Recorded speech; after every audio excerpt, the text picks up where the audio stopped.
À l'époque où Shimon HaTzadik était encore le grand prêtre, donc à l'époque du Second Temple, avait régné sur Eretz Israël un roi grec qui portait le nom de Gaskalgas. Cet homme était d'un orgueil et d'une fierté inégalés, au point que dans son entourage on le prenait pour un dieu. Bien sûr, pour réclamer que le peuple juif aussi se prosterne devant sa grandeur et lui fasse honneur, il avait eu l'horrible idée de préparer une sculpture, une effigie de sa personne, pour l'envoyer et l'introduire, l'installer dans l'enceinte du Beth Amikdash, du temple de Jérusalem. En plus, il avait choisi de le faire un jour qui était la veille de Hag HaSukkot, de la fête des cabanes, qui compte parmi les 3 fêtes de pèlerinage, et on s'en souvient, les fêtes de pèlerinage, c'est celles qui réunissaient tout le peuple juif, qui allait s'approcher et entrer dans le Saint-Temple, le Beth Amikdash. Alors, en cette veille de fête, les nouvelles ne sont pas bonnes, et personne ne peut plus continuer les préparatifs de la fête de Sukkot. Tout le monde se rassemble proche du mont du temple, et là-bas, Shimon HaTzadik, le Kohen Gadol, le grand prêtre, qui s'adresse au peuple réuni, et leur dit: ne vous inquiétez pas, ce mauvais décret ne se réalisera pas. Au même moment où il parle, une voix céleste qui sort du temple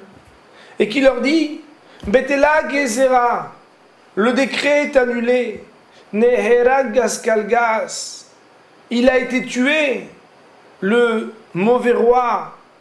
Gaskalgas. Alors bien sûr, tout le monde est apaisé. Et la fête de Sukkot, qui est surnommée le temps de notre réjouissance, Zeman Simhatenu, commence avec l'allégresse. Seulement, eh bien, les Béné Israël avaient noté le temps où cette voix céleste annonçait que Gaskalgas était mort. Et très peu de temps après le début de cette fête, on entend des bruits de bataillons qui s'approchent de la ville de Jérusalem. Et là, sans prendre conseil, en demandant quoi faire à Shimon HaTzadik, un petit groupe se dirige vers le chef des armées de Gaskalgas pour l'implorer: laissez-nous retarder encore de quelques heures votre mauvais plan, votre mauvais décret de mettre l'image de Gaskalgas dans le Beth Amikdash. Shimon HaTzadik, lorsqu'il a entendu parler de ce petit groupe qui s'était dirigé pour aller voir les soldats de Gaskalgas, s'est dit: au lieu d'aller implorer un chef des armées, ils auraient pu, s'ils m'avaient demandé conseil, et tout simplement par Sechel Yachar, par réflexion, la réflexion la plus simple, implorer celui qui est le roi des rois, faire une tfila à Kadosh Baruch Hu, une prière à Dieu, s'ils étaient véritablement inquiets. En tout cas, eh bien, lorsque ce général des armées a vu le peuple juif par terre à pleurer devant lui, il leur dit: je veux bien attendre quelques heures. Et là, une missive, un messager arrive pour lui transmettre un message, pour rendre compte qu'exactement à la même heure à laquelle la Bat-Kol, la voix céleste, avait annoncé la mort de Gaskalgas, eh bien on annonce au ministre des armées que c'est à cette heure-là précisément que l'empereur, le roi grec, qui gouvernait à l'époque Eretz Israël, est mort. Et donc le décret est annulé. Alors bien sûr, le peuple juif rempli de joie et de émouna, de foi et de confiance en Akadosh Baruch Hu, qui avait fait annoncer que le décret avait été aboli et ils ont pu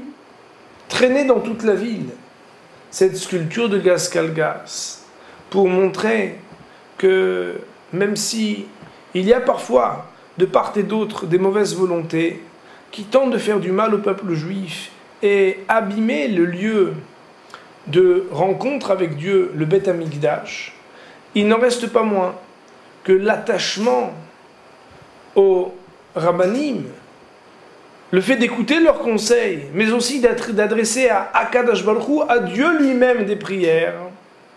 nous récompense d'être épargnés. C'est vrai qu'à chaque génération, nous le disons dans la Haggadah, on peut chercher à exterminer et à faire du mal au peuple juif, mais cela se termine toujours par